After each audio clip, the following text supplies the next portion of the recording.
Hello dear friends, rare class के online YouTube channel पर आप सभी का स्वागत है। आइए हम आज बात करते हैं संविधान से संबंधित कुछ महत्वपूर्ण प्रश्न, ऐसा प्रश्न जो एग्जाम में आने की संभावनाएं हैं। आइए देखते हैं। पहला प्रश्न है, संविधान सभा का गठन कब हुआ था? यह ऑप्शन 1946, 1948, 1950 और 51 दिया हुआ है। याद रखना कि संविधान सभा का जो गठन है, ये पहला जो संविधान सभा बैठक हुई थी तब से माना जाता है, अर्थात 9 दिसंबर 1946 से माना जाता है। इसलिए हमारा उत्तर होगा एक पहला। ठीक।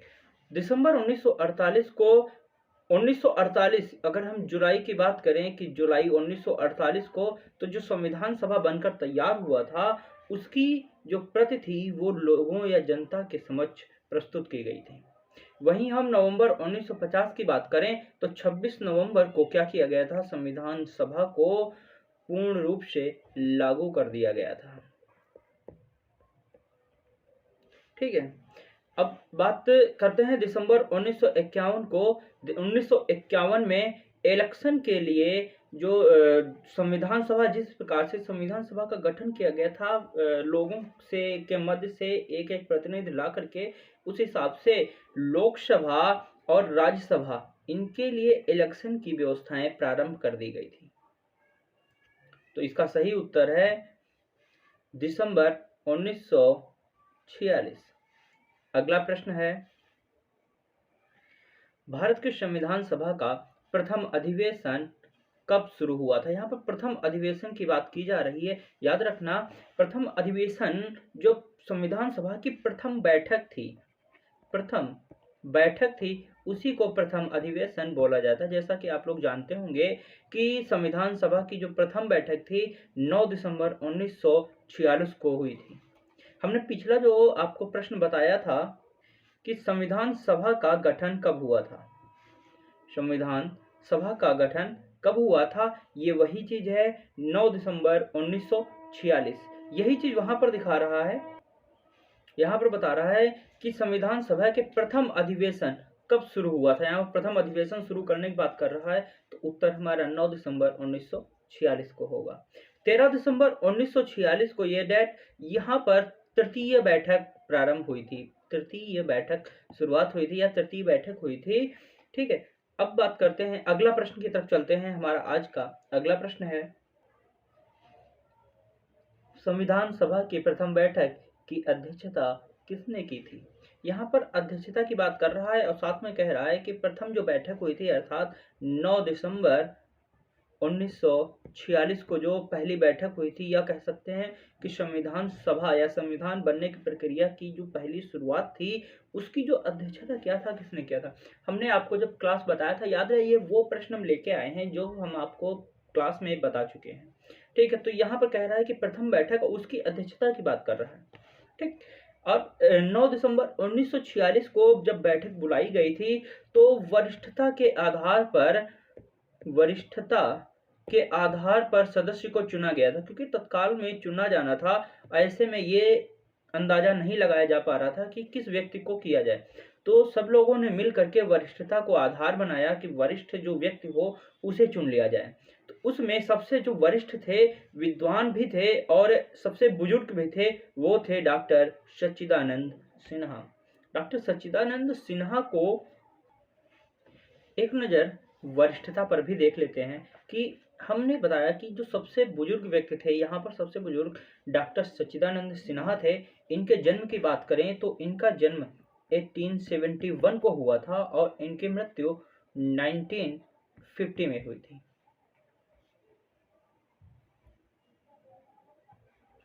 देखो, हम यहाँ देख लेते हैं सच्चिदानंद सिन्हा।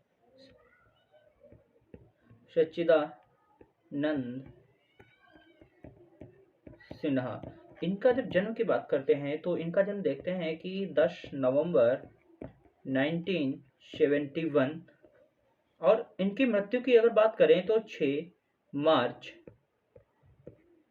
1950 है। ठीक। अब यह गौर करना, हमने मृत्यु इसलिए इनकी यहाँ पर दे दी है क्योंकि कई बार मृत्यु पूछ ली जाती है। जैसे एक बार प्रश्न पूछा गया था, डॉक्टर अंबेडकर साहब का जन्म तिथि और मृत्यु तिथि में सन दिए हुए थे, एग्जैक्ट डेट बहुत कम देते हैं, लेकिन फिर भी देख लो। हम जब बी आर अम्बेडकर की बात करते हैं तब देखते हैं कि इनका जन्म जो हुआ था 14 अप्रैल 1891,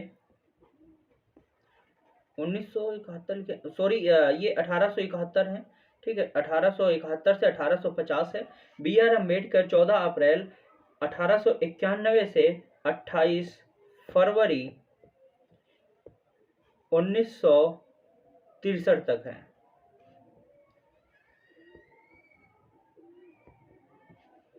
सच्चिदानंद सिन्हा 1871 से 1950 तक हैं। बी आर अम्बेडकर की बात करते हैं 14 अप्रैल 1891 से 28 फरवरी 1956 तक हैं, सॉरी 1956 है, 1956 तक है। बी आर अम्बेडकर बारे में पूछा गया था कि इनका जीवन काल, बी आर अम्बेडकर का जीवन काल था, तो एक तो ये दिया हुआ था कि 1891, दूसरा दिया हुआ था 1956, ठीक। तो याद रखना कि ये तिथियां ना याद रहें कोई बात नहीं, लेकिन सच्चिदानंद सिन्हा की 1871 से 1950 तक, इसे याद रखना। बी आर अम्बेडकर 1891 से 1956 तक, इसे याद रखना।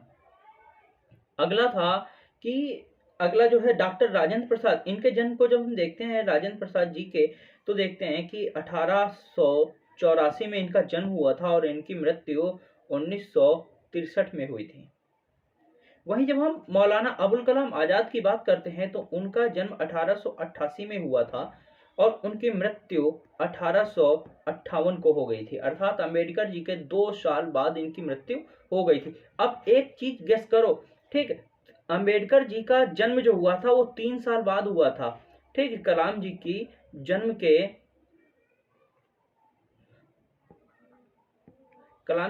के 3 साल बाद अंबेडकर का जन्म हुआ था। देखो 88 है, यहाँ 93 है, इससे याद रहेगा। और जब इनकी मृत्यु हो गई थी उसके 2 साल बाद कलाम जी की मृत्यु हुई थी, ठीक। 3 साल पहले अंबेडकर जी जन्मे, 3 साल बाद अंबेडकर जी जन्मे थे और 2 साल पहले ही अंबेडकर जी की मृत्यु हो गई थी। अगर दो में से इनकी या इनकी याद रही आपको, कि ये याद रहेगी। Doctor Rajendra Prasad is very most important, ठीक है। अंबेडकर जी पूछ चुके हैं, लेकिन अब राजेंद्र प्रसाद और सच्चिदानंद सिन्हा की बारी है। क्यों हम इसलिए कह रहे हैं, क्योंकि पहली बात तो ये हमारे राष्ट्रपति थे और दूसरी सच्चिदानंद सिन्हा संविधान सभा के प्रथम अध्यक्ष भी थे, ठीक है। आइए देखते हैं हमारा जो पिछला प्रश्न था वो क्या कह रहा था।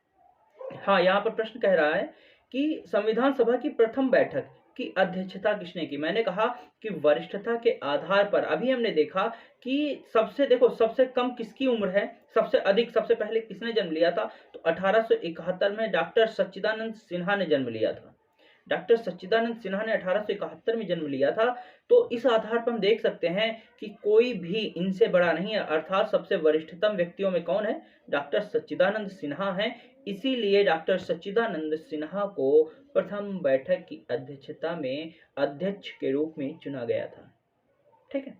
चलते हैं, हमारा अगला प्रश्न है, संविधान सभा में राष्ट्रीय ध्वज, यहाँ पर राष्ट्रीय ध्वज की बात किया जा रहा है, अर्थात तिरंगे की हम बात कर रहे हैं। तिरंगे का सर्वप्रथम स्वीकार कब किया गया था, ठीक। तो हमारा उत्तर होगा 22 जुलाई 1947 को हमारे राष्ट्रीय ध्वज अर्थात तिरंगे को स्वीकार किया गया था। कई बार पूछा गया है, हालांकि अब इसकी संभावनाएं बहुत कम है, फिर भी ये एग्जाम के लिए मोस्ट इंपॉर्टेंट है, इसलिए हमने इसे डाल दिया है, ठीक। अगला प्रश्न देखते हैं, कह रहा है भारतीय संविधान को संविधान सभा द्वारा कब अंगीकृत किया गया। अंगीकृत का मतलब होता है स्वीकार, अंगीकार का मतलब होता है स्वीकार करना, ठीक। कि संविधान सभा को भारतीय संविधान जो है इसे कब स्वीकार किया गया था, ठीक। तो हम देखते हैं कि चाहे प्रस्तावना देखें या कई बार देखते हैं, हम 26 नवंबर को क्या मनाते हैं, सबसे पहले संविधान दिवस मनाते हैं, संविधान दिवस मनाते हैं। ये 26 नवंबर को मनाया जाता है, याद रखना, मोस्ट इंपॉर्टेंट क्वेश्चन है। और बात करते हैं कि संविधान को कब अंगीकृत किया गया था, तो 26 नवंबर 1949 को संविधान को सभी के द्वारा जनता की सहमति और संविधान सभा के द्वारा अंगीकृत या स्वीकार किया गया था। इसमें जनता की एक बहुत बड़ी भूमिका थी, जो कि देखो संविधान जब बनकर तैयार हुआ था तो 1948 में क्या कर दिया गया था, इसे फरवरी 1948 में इसे जनता के समक्ष रखा गया था, लेकिन कई त्रुटियां मिली, इस बदौलत इसे पुनः वापस किया गया। फिर अक्टूबर 1948 में इसे जनता के समक्ष फिर से लाया गया, तब जनता ने इसे पूर्ण रूप से स्वीकार कर लिया। इसके बाद 26 नवंबर 1949 को संविधान सभा ने इसे स्वीकार कर लिया या अंगीकृत कर लिया। यहाँ पर दिया हुआ है कि 26 जनवरी 1949, अगर हम यहाँ पर 50 की बात कर दें, 26 जनवरी 1950, तो इस दिन संविधान जो था उसे लागू कर दिया गया था, पूर्ण रूप से लागू कर दिया गया था। देखो सबसे पहले कुछ अनुच्छेद थे जिसे 24 जनवरी को लागू किया गया था, 24 जनवरी 1950 को, तथा पूर्ण रूप से संविधान को 26 जनवरी 1950 में लागू कर दिया गया था। उम्मीद करता हूं समझ में आ गया होगा। चलते हैं, अगला प्रश्न है, हमने अभी अभी आपको बताया था कि संविधान लागू करना। प्रश्न आ गया है, भारतीय संविधान कब लागू हुआ था? याद रहे, अगर लागू करने की बात की जा रही है, इसका मतलब ये पूर्ण रूप से लागू करने की बात कर रहा है, ठीक है। अगर आता सर्वप्रथम कब लागू हुआ था, तो सर्वप्रथम अलग हो जाता और खाली दिया हुआ है कब लागू हुआ, तो ये अलग हो गया, यानी दो डेटें हो गई। हम देखते हैं, यहाँ पर दिया है कि कब लागू हुआ था। अगर इस प्रकार से प्रश्न आ रहा है तो इसका तात्पर्य सीधा ये है कि ये पूछ रहा है कि पूर्ण रूप से लागू कब हुआ था। पूर्ण रूप का तात्पर्य हमने अभी आपको बताया था कि 24 जनवरी 1950 को कुछ ऐसे अनुच्छेद थे जो लागू किए गए थे, अर्थात ये सर्वप्रथम लागू हुआ था।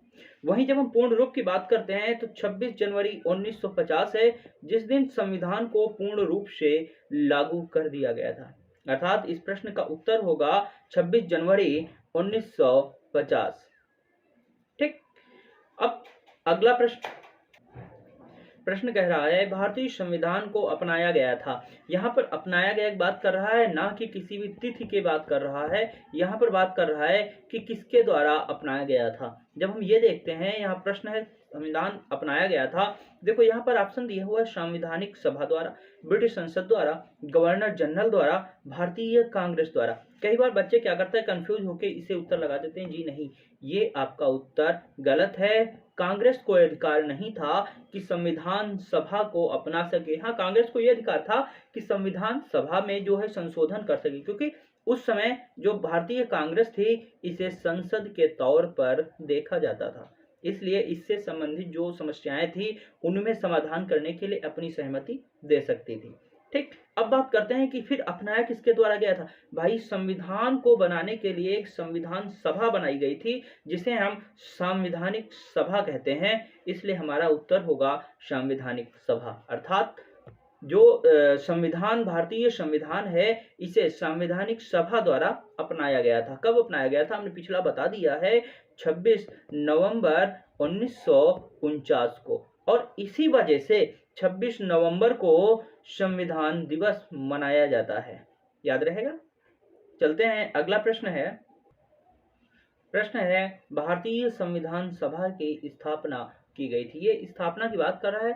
संविधान सभा वो सभा जिसके द्वारा संविधान का निर्माण किया गया, उस सभा की बात कर रहा है। अब जब क्या कह रहा है कि स्थापना की गई, यानी ये प्रथम बैठक की बात कर रहा है, प्रथम बैठक की बात कर रहा है। तो सबसे पहले हम देखते हैं, प्रथम बैठक 1946 में हुई थी। तिथि याद रखें, फिर हम आराम से निकाल लेंगे। ठीक, प्रथम बैठक 9 दिसंबर को हुई थी, 9 दिसंबर 1946 को हुई थी। सॉरी, यहाँ पर जो है नवंबर लिख गया है, ये नवंबर नहीं बल्कि दिसंबर है। ठीक है, ये दिसंबर है, इसे थोड़ा सा करेक्ट कर लेना आप लोग, दिसंबर है। तो हमारा उत्तर हो जाएगा 9 दिसंबर 1946। ठीक, इसके अध्यक्ष कौन थे? अध्यक्ष डॉक्टर सच्चिदानंद सिन्हा थे। जब हम बात करते हैं कि प्रथम बैठक की, तब देखते हैं कि प्रथम बैठक में 211 सदस्यों ने भाग लिया था। ठीक, अब इन सदस्यों में 15 फीमेल भी थीं या महिलाएं भी थीं। ठीक, याद रहेगा, ये 211 सदस्यों ने भाग लिया था, इनमें 15 महिलाएं भी थीं। परंतु जो सदस्य थे इसमें देखो, कांग्रेस और मुस्लिम दो लोग थे, इसमें कांग्रेस ने भाग नहीं लिया था, सॉरी कांग्रेस नहीं, मुस्लिम लीग ने भाग नहीं लिया था, मुस्लिम लीग ने इसमें भाग नहीं लिया था। अब प्रश्न कई बार पूछा गया है, संविधान सभा की प्रथम बैठक का बहिष्कार किसने किया था, तो उत्तर हमारा मुस्लिम लीग होगा। मुस्लिम लीग ने ना कि बैठक में भाग लिया, मतलब भाग भी नहीं लिया, बल्कि इसका विरोध भी किया था। क्या किया था? विरोध भी किया था। तो याद रहे, कई बार प्रश्न पूछा गया है कि प्रथम संविधान सभा की प्रथम बैठक में कितनी महिलाएं थी, हमारा उत्तर होगा कि 15 महिलाएं थी। अध्यक्षता पता है आपको, मैंने बता दिया है कि किसने किया था, और कुल सदस्यों की संख्या भी कितनी थी। किसने भाग नहीं लिया था ये भी दे दिया है। सिर्फ मुस्लिम लीग ही नहीं, बल्कि जो प्रांतीय जो रजवाड़े वगैरह जो थे, उन लोगों ने भी भाग नहीं लिया था। चलते हैं अगला जो प्रश्न है, अगला प्रश्न है भारतीय संविधान सभा की प्रारूप समिति के अध्यक्ष कौन थे। प्रारूप, देखो कोई भी चीज बनाई जाती है तो उसका सबसे पहले प्रारूप बनाया जाता है, खाका तैयार किया जाता है, ठीक है। तो उसके अध्यक्ष कौन थे, सबसे पहले देखते हैं प्रारूप समिति बनाई कब गई थी। तो संविधान सभा ने संविधान निर्माण के लिए, उसकी रूपरेखा के लिए 29 अगस्त 1947 को एक प्रारूप समिति बनाई थी, एक कमेटी बनाई थी, ठीक, जिसके अध्यक्ष बी.आर. अम्बेडकर को नियुक्त किया गया था। तो इसका उत्तर क्या होगा? Doctor B R. अम्बेडकर प्रारूप समिति के अध्यक्ष थे। बात करते हैं कि इस समिति में जाहिर सी बात है तो उनके सदस्य भी चुने गए होंगे, अकेला व्यक्ति नहीं कर सकता, तो इसमें कुल 7 सदस्य सम्मिलित थे, कुल 7 सदस्य सम्मिलित थे। आइए देखते हैं कि ये जो सदस्य थे कौन कौन थे। 7 सदस्यों में एक थे बी.आर. अम्बेडकर जी,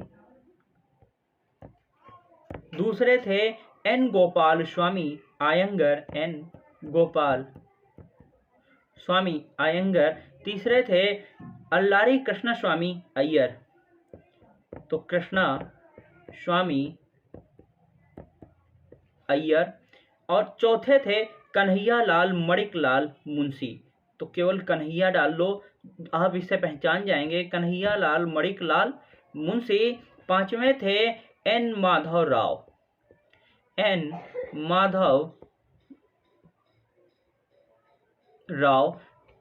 राव जो है, इन्होंने बी.एल. मित्रा का स्थान लिया था, बी.एल.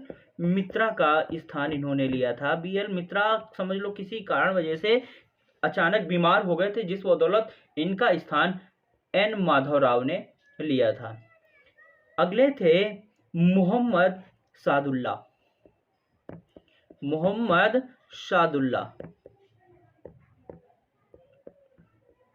अगले इसके जो थे वो थे टी.टी. कृष्णामाचारी। टी.टी. कृष्णामाचारी डी.पी. खेतान की मृत्यु पर, किसकी? डी.पी. खेतान, इनकी 1947 में मृत्यु हो गई थी, जिस बदौलत टी.टी. कृष्णामाचारी ने या फिर टी.टी. कृष्णामाचारी को नियुक्त किया गया था। कुल कितने सदस्य हो गए हैं? 1 2 3 4 5 6 7। हमने भी आपको बताया था कि 7 जो कमेटी थी उसमें 7 सदस्य सम्मिलित थे, ठीक है। तो इन 7 सदस्यों में जो अध्यक्ष थे बी.आर. अम्बेडकर थे। अब बात करते हैं जो प्रारूप समिति बनकर तैयार हुई थी, इसने फरवरी 1948 में इसने संविधान के प्रारूप को प्रस्तुत किया था। किसके समक्ष किया था? जनता के समक्ष इसने क्या किया था? संविधान के जो प्रारूप था उसे प्रस्तुत किया था, जिस पर जनता का जवाब आया कि इसमें कुछ खामियां हैं। इस बदौलत इसे पुनः अक्टूबर 1948 में फिर से इसे प्रकाशित किया गया, जिसे जनता ने स्वीकार कर लिया। तब जाकर 26 नवंबर 1949 को संविधान सभा द्वारा इसे, या संविधान सभा द्वारा संविधान को स्वीकार कर लिया गया। ठीक है, आइए देखते हैं अगला प्रश्न है, डॉक्टर बी आर अम्बेडकर संविधान सभा में निर्वाचन हुआ था। मतलब कह रहा है कि किस क्षेत्र से इनका निर्वाचन हुआ था। याद रहे कि जो बी आर अम्बेडकर हैं ये महाराष्ट्र के रहने वाले थे, महाराष्ट्र के रहने वाले थे। ये महाराष्ट्र की एक जाति पाई जाती है जिसे हम कहते हैं महार जाति। ठीक है, तो ये महार जाति के से संबंधित है। अब बात करते हैं कि इन्होंने बताया कि कहा, इसमें प्रश्न पूछ रहा है कि संविधान सभा में कहाँ से निर्वाचित थे। भाई जब महाराष्ट्र से थे, महाराष्ट्र यहाँ पर पूर्ण रूप से देखो महाराष्ट्र राज्य नहीं दिया हुआ है, तो इसमें पश्चिम बंगाल दिया हुआ है, ये राज्य दिया हुआ है, पंजाब दिया हुआ है, ये राज्य। देखो ये तब के प्रश्न तब को लेकर कहा गया है। तो उस समय पर अगर कहा जाए कि बम्बई प्रेसिडेंसी, तो ये भी एक हिसाब से राज्य ही था। वर्तमान में महाराष्ट्र में बम्बई या बम्बई महाराष्ट्र में पड़ती है, इसलिए हम कह सकते हैं कि अंबेडकर जी को संविधान सभा में बम्बई प्रेसिडेंसी से नियुक्त किया गया था। अब छोटी सी एक स्टोरी देख लेते हैं इनका। अंबेडकर जी का, बी आर अम्बेडकर जी का जन्म 1891 में हुआ था। चूंकि ये महार जात से संबंधित है, महाराजा बड़ौदा इनका जितना पढ़ाई वढ़ाई था ये सब इनकी देख रेख करने वाले महाराजा बड़ौदा थे। और कारण क्या था कि जो अंबेडकर थे इनके पिताजी इनके यहाँ कार्य करते थे। ठीक है, महाराजा बड़ौदा के यहाँ एक सैनिक थे। तो इनकी नज़र, महाराजा बड़ौदा की नज़र कैसे भी अंबेडकर जी पर पड़ी। तब इन्होंने देखा कि ये छोटी सी उम्र में होकर भी इनका जो ज्ञान था वो आम लोगों के अपेक्षा कई गुना अधिक था। इस बदौलत इनको पढ़ाना शुरू कर दिए और बाहर भेजा।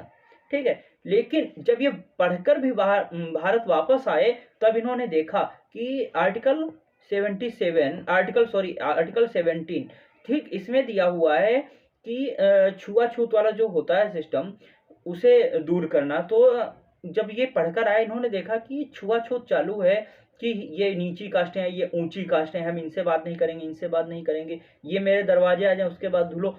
एक दिन ये किसी के दरवाजे पर गए तो जब वहां से निकलने लगे तो उस बंदे ने उस दरवाजे को धुला। ठीक, इससे परेशान हुए और इस बदौलत इन्होंने दलितों के हित में कई कार्य किए। दलितों के हित में इन्होंने कई कार्य किए और इन्हीं कारणों को लेकर के जब इन्होंने देखा कि कुछ नहीं हो पा रहा है तो 1956 में इन्होंने 5 लाख सदस्यों को इकट्ठा किया और बौद्ध धर्म में शामिल हो गए। कारण क्या था बौद्ध धर्म में शामिल होने का, कि बौद्ध धर्म में जाति पाति नहीं होती है, वहां पर जाति नहीं देखी जाती है। इसी कारण जो अंबेडकर जी हैं इनको जो SC ST वाले लोग हैं ये इनको भगवान की तरह पूजते हैं। ठीक है, आइए देखते हैं प्रश्न जो था, प्रश्न पर फिर से आते हैं। यहाँ पर प्रश्न था कि अंबेडकर जी को कहाँ से निर्वाचन हुआ, तो हमारा उत्तर होगा बम्बई प्रेसिडेंसी से अंबेडकर जी का निर्वाचन हुआ। मोस्ट इंपॉर्टेंट है, कई बार पूछा भी गया है। अगला प्रश्न कह रहा है कि जन गण मन अर्थात राष्ट्रगान को भारत में अपनाया गया था, मतलब कब अपनाया गया, जो भारतीय संविधान है इसमें कब अपनाया गया। हमने आपको बताया था कि संविधान पूर्ण रूप से लागू होने से पहले जब सर्वप्रथम संविधान के कुछ आर्टिकल वगैरह, अनुच्छेद या नियम कानून लागू किया गया था, वो तिथि थी 24 जनवरी 1950। ठीक, 24 जनवरी 1950 को क्या किया गया था, संविधान के कुछ कानूनों को लागू किया गया था, जिसमें से एक था जनगण मन। देखते हैं इसमें क्या क्या किया गया था। सबसे पहले तो जनगण मन को इसमें इसे लागू किया गया था या अपनाया गया था। दूसरा था कि जो राष्ट्रगीत था, राष्ट्रगीत है वंदे मातरम, इसे अपनाया गया था। ठीक, इसके अतिरिक्त इसके साथ साथ क्या किया गया था, जो हमारा राष्ट्रपति थे डॉक्टर राजेंद्र प्रसाद, उन्हें राष्ट्रपति के रूप में स्वीकार किया गया था। राजेंद्र प्रसाद को राष्ट्रपति के रूप में क्या किया गया था, स्वीकार किया गया था। ये कार्य हुए थे संविधान सभा के अंतिम बैठक में। अगर कोई पूछता है संविधान सभा की अंतिम बैठक कब हुई थी, तो हमारा उत्तर होगा 24 जनवरी 1950। ठीक, 24 जनवरी 1950। तो इसमें देखते हैं हमारा उत्तर ये रहा 24 जनवरी 1950। जनगण मन को 24 जनवरी 1950 में स्वीकार किया गया था। राष्ट्रगीत वंदे मातरम को राष्ट्रपति डॉक्टर राजेंद्र प्रसाद को राष्ट्रपति के रूप में स्वीकार किया गया। और यह 24 जनवरी 1950 क्या था? संविधान सभा की अंतिम बैठक थी। कई बार प्रश्न आया है, संविधान सभा की अंतिम बैठक कौन थी? तो उत्तर होगा अंतिम बैठक 24 जनवरी 1950। आइए देखते हैं अगला प्रश्न है। आइए देखते हैं यहाँ प्रश्न क्या कह रहा है कि भारत के लिए संविधान की रचना हेतु संविधान सभा का विचार सर्वप्रथम किसने प्रस्तुत किया था? यहाँ पर विचार की बात की जा रही है, ना कि संविधान बनाने की बात की जा रही है। यहाँ पर विचार की बात की जा रही है। ठीक है, यहाँ दिया हुआ स्वराज पार्टी 1934, कांग्रेस पार्टी 1935, मुस्लिम लीग 1942, सर्वदलीय सम्मेलन 1946। ठीक, अब देखो सबसे पहला एक व्यक्ति था M.N. रॉय। M.N. रॉय का पूरा नाम है मानवेंद्र नाथ रॉय। इन्होंने सबसे पहले संविधान सभा के लिए मांग किया था। क्या किया था? सबसे पहले संविधान सभा की मांग की थी, वो भी 1934 में। याद रहेगा, इनका संबंध स्वराज पार्टी से था। ठीक, स्वराज पार्टी जो है 1923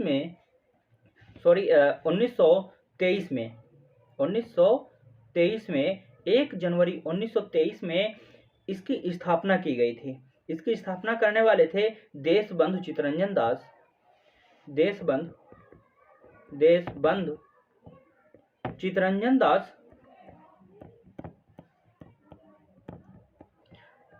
चित्तरंजन दास और दूसरे जो व्यक्ति थे वो थे मोतीलाल नेहरू। ये पीटी नेहरू मतलब पंडित जवाहरलाल नेहरू के पिताजी थे। ठीक है, इन लोगों ने क्या किया था? 1 जनवरी को 1923 में स्वराज पार्टी का गठन किया था। ये एक राजनीतिक पार्टी थी और इसी से संबंधित थे M.N. रॉय। इन्होंने 1934 में सबसे पहले संविधान सभा की मांग की थी, या फिर विचार रखा था कि भारत के पास एक संवैधानिक मतलब सभा होनी चाहिए, संविधान होना चाहिए। इसके लिए एक संवैधानिक सभा बनाई जानी चाहिए।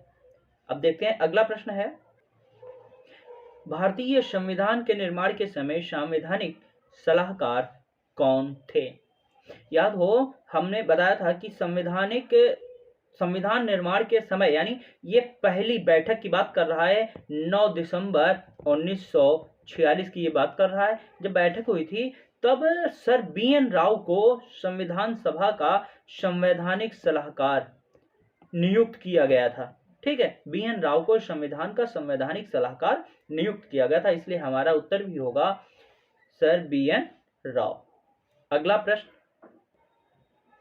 प्रश्न है, भारत शासन द्वारा या भारत सरकार द्वारा राजकीय चिन्ह कब से अंगीकृत किया गया? राजकीय चिन्ह देखो, अशोक का जो चिन्ह था सारनाथ से लिया गया। सबसे पहले सारनाथ से इसे लिया गया था। ठीक, ये अशोक से संबंधित था, एक स्तंभ जिस पर 4 सिंह बैठे हुए, लेकिन जब हम किसी भी एंगल से देखते हैं तो मात्र 3 ही सिंह दिखाई देते हैं। ठीक, हम उसकी बात कर रहे हैं कि ये भारत में या भारत के सरकार ने इसे कब स्वीकार किया था। हम देखते हैं कि जब 24 जनवरी 1950 आया था तब कुछ चीजें लागू की गई थी। ठीक है, हमने बता चुके हैं कि उसमें राष्ट्रगान था, राष्ट्रगीत था, राजेंद्र प्रसाद को राष्ट्रपति के रूप में स्वीकार किया गया और वो भारत की अंतिम संवैधानिक बैठक थी।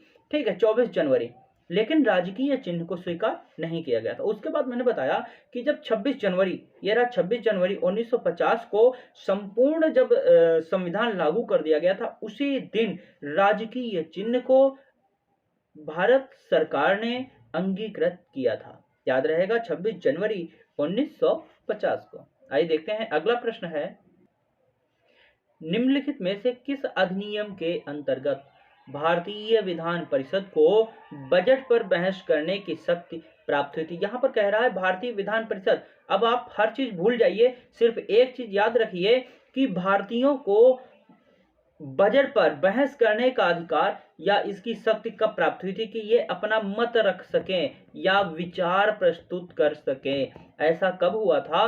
जब हम पढ़ते हैं कि भारतीय परिषद अधिनियम 1909, ठीक, तब देखते हैं कि जो भारत के लोग थे, भारतीय विधान परिषद थी, इनको बजट पर अपना विचार रखने की अनुमति प्रदान कर दी जाती है। लेकिन जब हम 1919 में आते हैं तो बजट को दो भागों में बांट दिया जाता है, ठीक, एक केंद्र सरकार के पास चला जाता है, एक राज्य सरकार के पास चला जाता है, अर्थात विधान परिषदों के पास चला जाता है। ऐसे में कर लगाने की इजाजत भी 1919 में दी जाती है। लेकिन जो 1919 अधिनियम था, ये 1921 से लागू किया जाता है, इसीलिए बोला जाता है कि बजट विभाजन सत्र जो है 1921 है, ठीक। लेकिन यहाँ पर बात की जा रही है कि बहस करने की शक्ति कब प्रदान की गई, तो इसके लिए हम आपको बता चुके हैं, हमारा उत्तर होगा भारतीय विधान परिषद अधिनियम 1909। क्यों? 1909 में क्या किया गया था कि भारतीय वासियों को या भारतीय लोगों को बजट पर मत रखने या विचार देने का अधिकार प्रदान किया गया था। याद रहेगा। हमारा ये आज का आखिरी प्रश्न था। ऐसे ही जो एग्जाम से संबंधित प्रश्न है बराबर लेके आते रहेंगे, जो एग्जाम के लिए मोस्ट इम्पोर्टेंट है। और जो बोर्ड का क्लास है वो मॉर्निंग 10 बजे से उसका समय रहेगा, मॉर्निंग 10 AM पर उसका समय रहेगा, ठीक है। तो तब तक के लिए विदा लेते हैं। जय हिंद।